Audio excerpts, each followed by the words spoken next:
Suprabhat, good morning, Shubho Shakal, Salam Alaikum. And thank you for coming, thank you for Dhaka Samit, Diana, Rajiv, Nadia, and everyone who is here.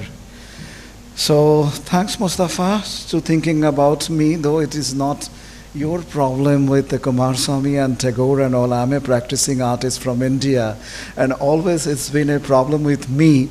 What should be a right term to use for art after independence or before independence, because it says something Bengali school, and I find Bengali school is something bit of troublesome term. And then after independence, the whole idea of Bengali school has dissolved, and they say it is a modern. But I don't know which way we should derive the term modern in context of India. So it's a very personal problem as a practicing artist, because end of the day I make art, and through my art only I do whatever in my life, the research and everything. So I start with something very I don't know whether it is difficult or something, but contemporary artists would not agree with me. But I'm also in a dilemma whether we should agree or not. Like Coomaraswamy has said, art is nothing tangible. We cannot call painting, quote-unquote, art as the word, quote-unquote, again, artifact, and, quote-unquote, artificially imply. The thing made is work of art, made by art, but not itself art. The art remains in the artist and is the knowledge by which things are made.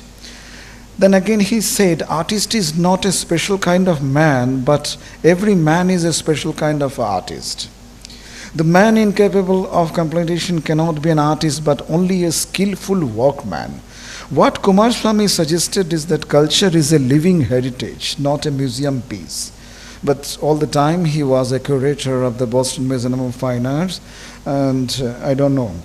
To him, the museum is an institution embodied a classification of dead culture, collected and classified by the very scientific industrial mind that had forced them into obsolescence. He thus condemned the museum as a dead order resulting from a narcophilia and ethnocide process as a part of the living ecology of traditions.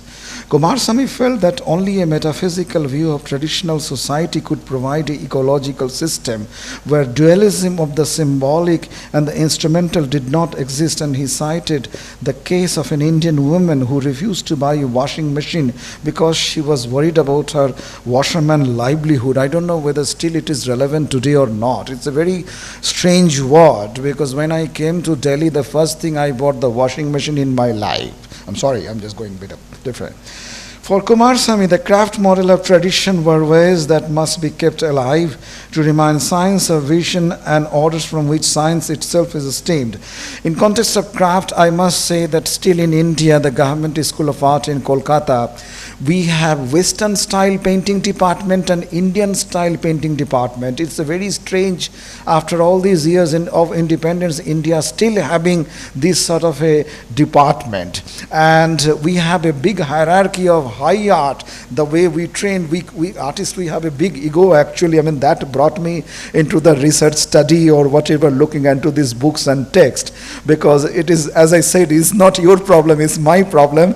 I'm sharing with you the journey of myself with Coomaraswamy, Tagore, Vivekananda, and Sister Nivedita, because when I came to Delhi, I find the whole discourse happening with the Western perspective, and many times curators come to us and they say, we want to do some Indian show, and I don't know what is the Indian show is actually, because whether I'm an Indian artist or I make Indian art, I'm still confused. Anyhow, so back to Coomaraswamy's text, he considered that craftsmanship as a traditional lifestyle and a true form of artistic experience was being destroyed because it was considered as an implemented to the modern development of science and technology. Primitive man made no real distinction of the sacred from the secular. His weapons, clothing, vehicles, and house were all of them imitations of divine prototypes, and were to him even more what they mean than what they were in themselves. He made them as a more by incarnation in the and by rites. Thus he fought the thunderbolts, put celestial garments, rode in a chariot of fire, saw in his roof and starry sky, and in himself more than this man, so and so. All these things belong to these less miseries of the crafts and to the knowledge of the companion. Nothing of the remains to us but the transformation of the beard of sacrificial rites and the reference to its prototype of the honor paid to an icon. See, this presentation, as Mustafa mentioned about the nature, I am looking at it a bit wider perspective, like nature means the nature, the direct translation. At the same time, the way we artists, we see something as a nature of that existence, and then we translate into the artistic language. So many years ago, I was surprised how two bearded Brahmin scholar. I think Tagore was also Brahmin, and this Coomaraswamy is also Brahmin, because I get to know he called us a Boston Brahmin, and I was wondering in my childhood why he called a Boston Brahmin. Anyhow, so I extended thoughts on art, nature, and time. However, my curiosity goes beyond the caste or elite issue, and I'm interested in the philosophies of these two great scholars. Fortunately, I studied at Santiniketan 7 years, founded by Rabindranath Tagore, and tried to grasp his ideas about nature and education. Coomaraswamy entered in my life much later, and today I recollect my memories of these personalities. My presentation will explore the idea and philosophy of art and nature into the context of pre-independence era, because that's the area I'm still not very clear to understand, because it is not evolved in many ways. Perhaps many of us don't consider this period as a modern, but through this presentation I would like to raise the question of modernity even.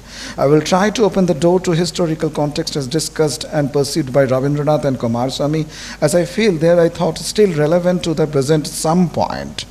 Coomaraswamy suggested that culture is a living heritage, not something to belongs in a museum.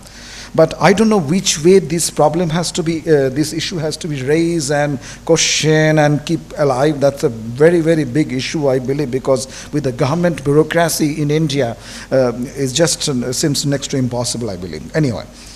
To him, the museum as an institution embodied a classification of dead cultures collected and classified by the very scientific industrial mind that has forced them to obsolescence. He thus contained the museum as a dead order resulting from a process of necrophilia and ethnocide. He saw art and profound grasp to in ideals of harmony and truth of Indian art, helped him understand the evolution of Indian culture as a crossing of spiritual tendency. On the other hand, Rabindranath could see himself as an integral part of nature and could dissolve. Of course, he discovered himself within nature from Bangladesh only, do remember, because he was setting up in a Kolkata. It was a claustrophobic house. It's not that idea of nature. I think he was staying at Tagore Estate in Pabna, Shilaidaho and Rajshahi. That was the time he realized about the vast nature.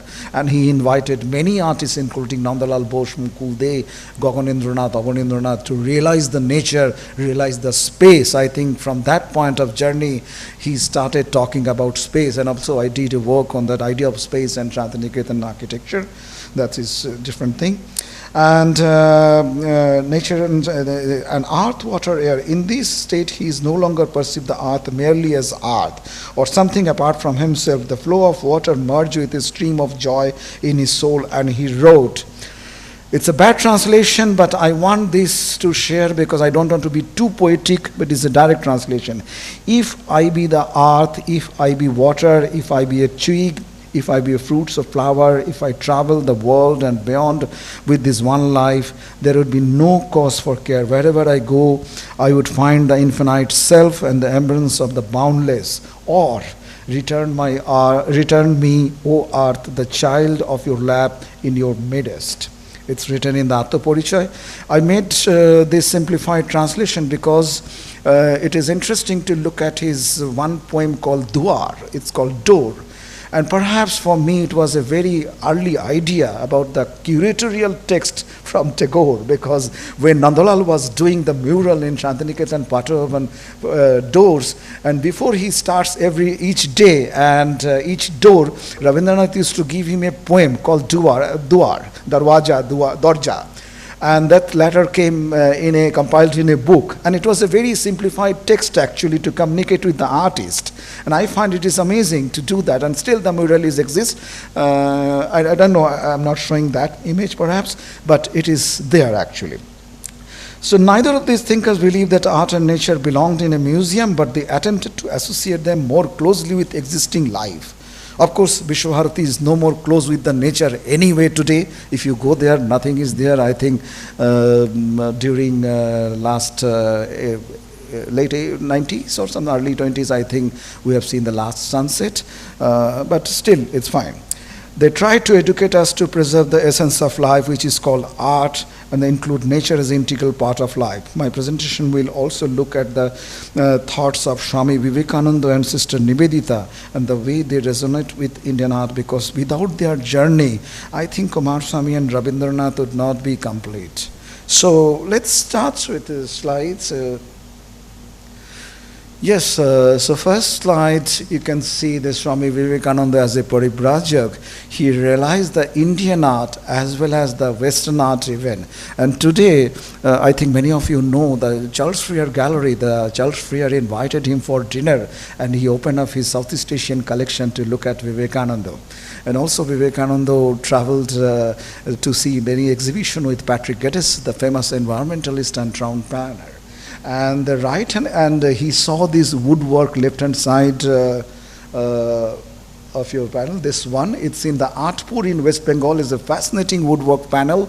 And he wrote to Nivedita that you must go outside of Kolkata and look at the potters and look at this woodwork, how they have done. And I think some point you should translate and inspire the artist to bring back to the Indian art studies. It's said by Swami Vivekananda. This amazing is a very, very important visual document.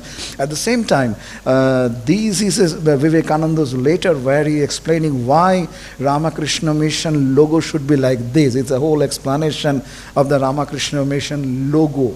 It's written by Swami Vivekananda. I think many people, they misunderstood Vivekananda because he died very early.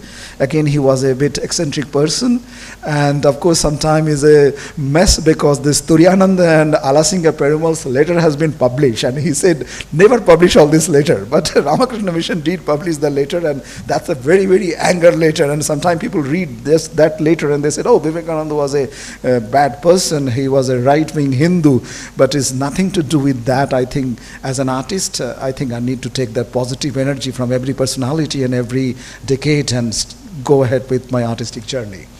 So, and that's the book compiled by Swami Vivekananda. It's all about music, and interestingly, this book, in this book, he has included some of Tagore's song even. And himself, Vivekananda was a good singer, not that bad singer actually.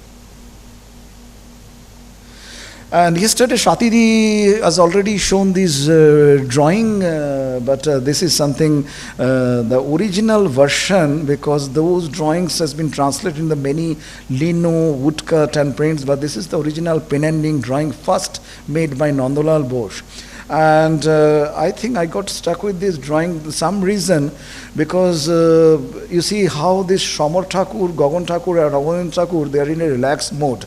Perhaps that is one problem with the Bengali school or art during nationalistic movement, because we could not get much information, and number 5, house demolished and many things happened. Because of this scenario, perhaps they are not very conscious how to preserve the heritage and culture. They are just with themselves.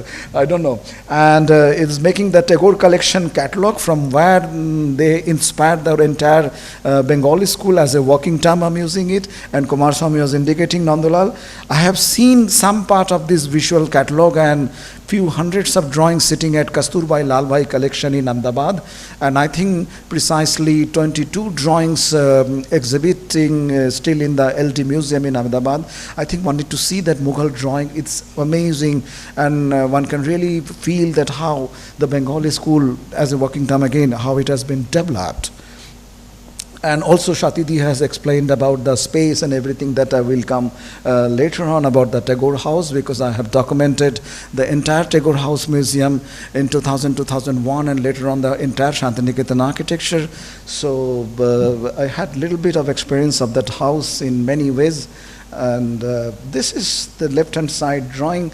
There's the Mullado Peaja. It's on the skein, and this is one of the drawing from the Tagore collection actually. And you can see what a fascinating drawing. And this right hand side, it's planned by Nivedita sketch and drawing, which is for the designing for the Vivekananda medal. And you see how they were all thinking about the artistic practice and the different motive taking from the tradition and transforming it in a different way and making a planning for a Vivekananda medal. It's Nivedita's original drawing, and it is still there in Kolkata. Because as I said, I always look at the art, what after theory and what everything, what artist has done. And many of us, yesterday even Shatidi was mentioning about this potter style painting of Nandalal Bose.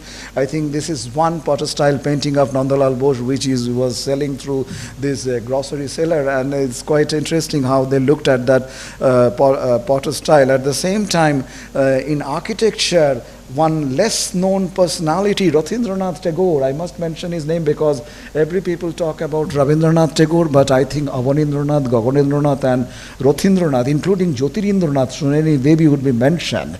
Even we are not discussing about the other Tagore of the Pathuria Ghata house. They have a huge contribution in the whole reformation of the Bengal or Indian culture or whatever you said.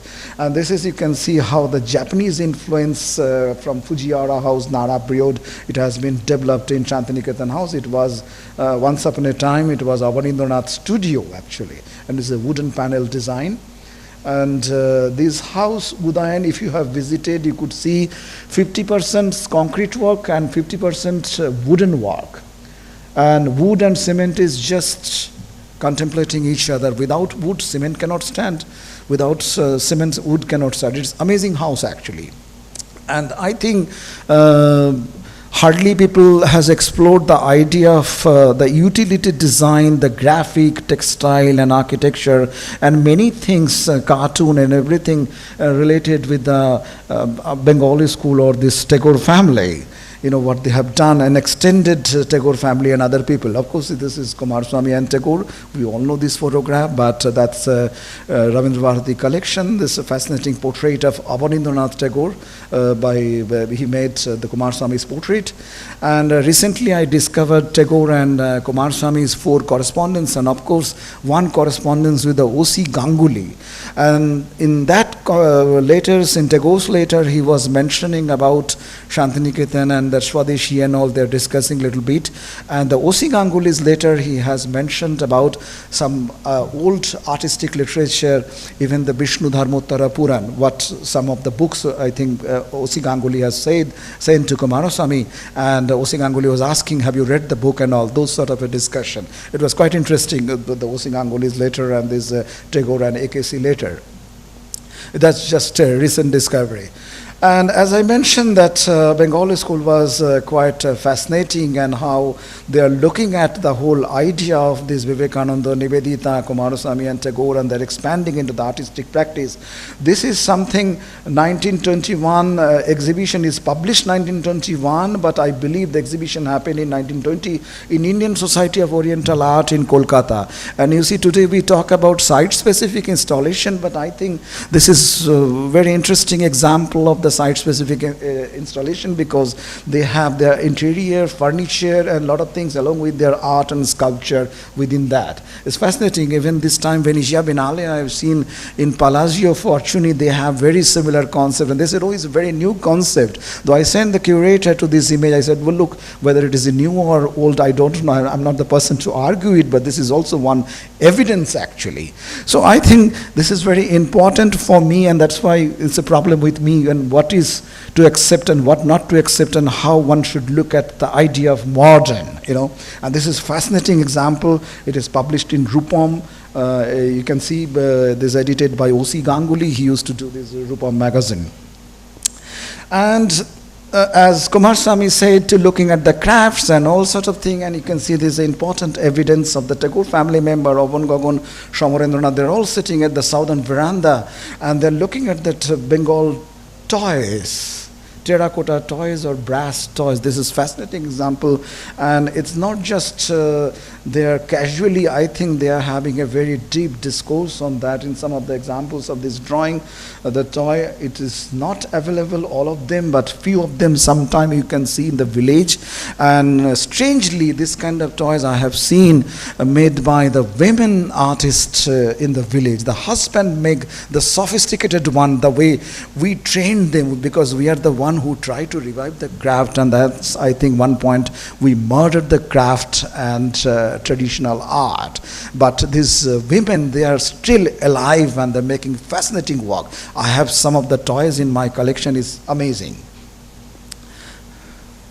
And this is Pandit Than, and Vivekananda saw it, and you see he has written a fascinating course to the Advocate India, and it is from the notes from some wanderings with the Swami Vivekananda by Sister Nivedita, because after visiting Kashmir, I think he has written, and Nivedita drawn a lot of sketches on that, and Vivekananda has explained why he like, and what we was talking about this temple architecture, and this in 10 minutes left. Okay, we'll go quickly. And you see, in Santiniketan even, Tagore has developed and designed and thought of this kind of architecture, this his house, the Udichi, and you see how the erosive land of Birbhum in Santiniketan, which is no more now, and which is quite fascinating, it has resonating in this architecture. I'm going very quick because time is shortage, but we can have more discussion. If you have a question, we'll come back again. And I think in Santiniketan, the idea of space starts very initial stage from underneath of the tree. I think this is a very early concept of architecture in Santiniketan, because under the tree they are starting with the class. There's a fascinating photograph by Shambhu Shah. And as you know that I'm an artist, and I start with the visual archive, because visual archive make my questions and try to go with the research and all. So these 25,000 photographs sitting in Rabindranath archive, that made me to write that book on Tagore's architecture. And you see, there is a very unusual work of Rabindranath. It's just a small work in Rabindra Bharati collection. And you see how he was talking about space here, and it's just signature and his name, but it's a tree and some grasses are here. But I don't know, all the time Rabindranath has his conflict with the self and me, perhaps. It's my own reading, I don't know. He just placed his signature and dates middle of the card. It's no point to do that, but still he did it. And this is fascinating drawings by Nandalal Bose. Again, it's talking about a huge sky with a bird. And this is famous southern veranda, and Oban Gogon sitting over there, and once this is photographed by E.O. Hopi and Rabindranath Tagore sitting at southern veranda. And once Tagore was talking to Rabindranath, and he said, Ki, why you guys are sitting at southern veranda and you don't go anywhere? I think you should travel all over the world and get your knowledge. But then Rabindranath said, Uncle, I can see the whole world through this southern veranda. And I find this is very appropriate photograph, the way he's looking outside. I think he's really absorbing the outer world. And of course, he did through his art and through his literature. I think his literature has still not been explored in that sense. And I was talking about the idea of space from this Bangladesh. This is the boat Podda. And I think from here only he started looking at the idea of Santiniketan and space and nature and everything. And this is the doodlings and poems by Rabindranath Tagore. This is by Gaganendranath Jeti. And you see, if you have seen Khudur Jatra or any other Jatra Pala of Rabindranath Tagore, there are a lot of doodlings and drawings and collage. And of course, Khudur Jatra is a modern version of Ramayana through that advertising and newspaper cutting pages, which is very, very interesting idea. I think one should explore it as a post-Dada collage.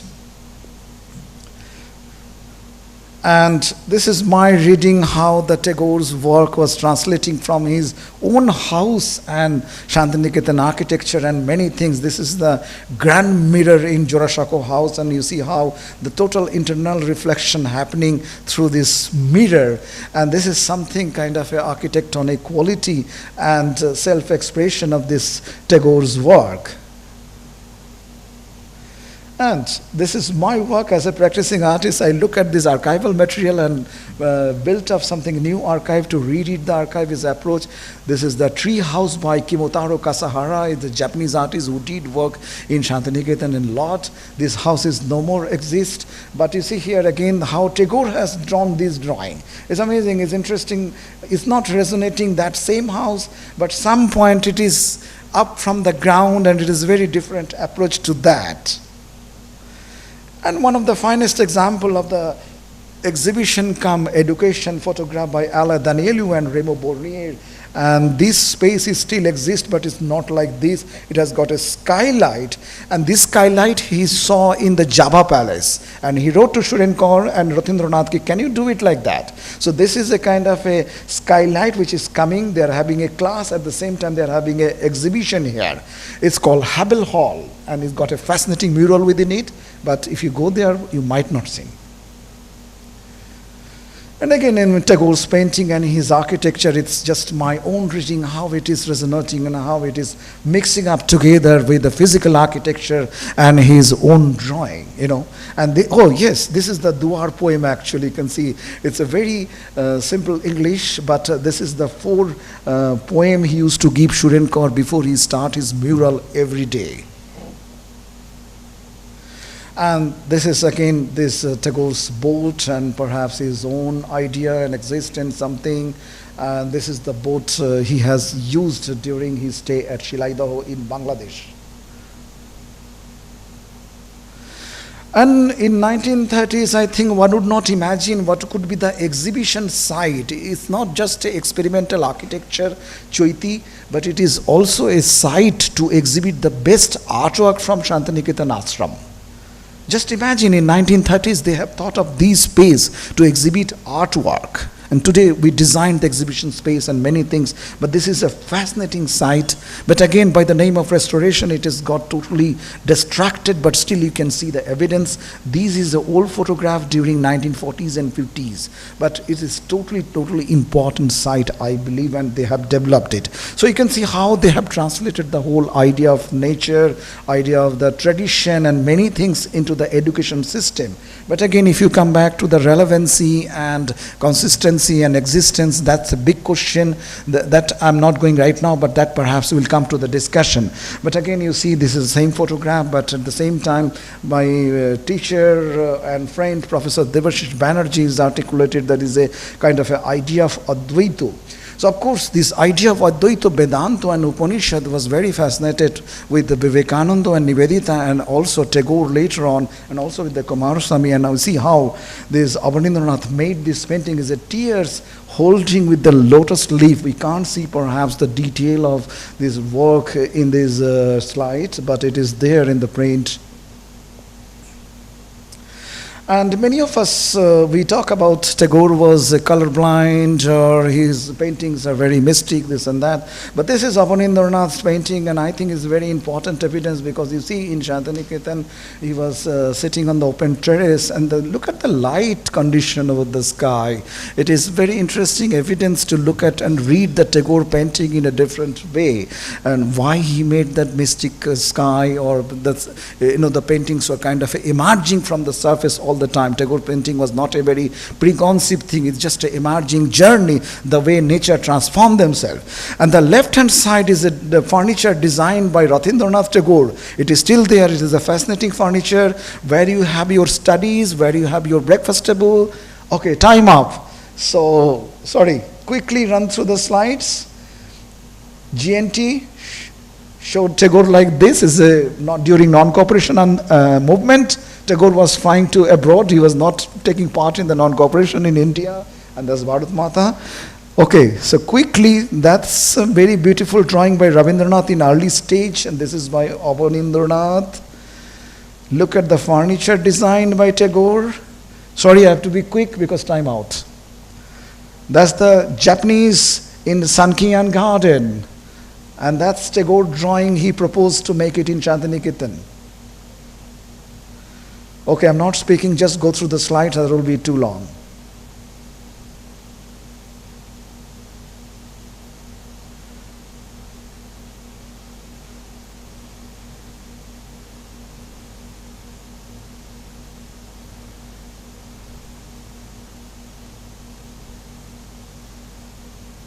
That's it.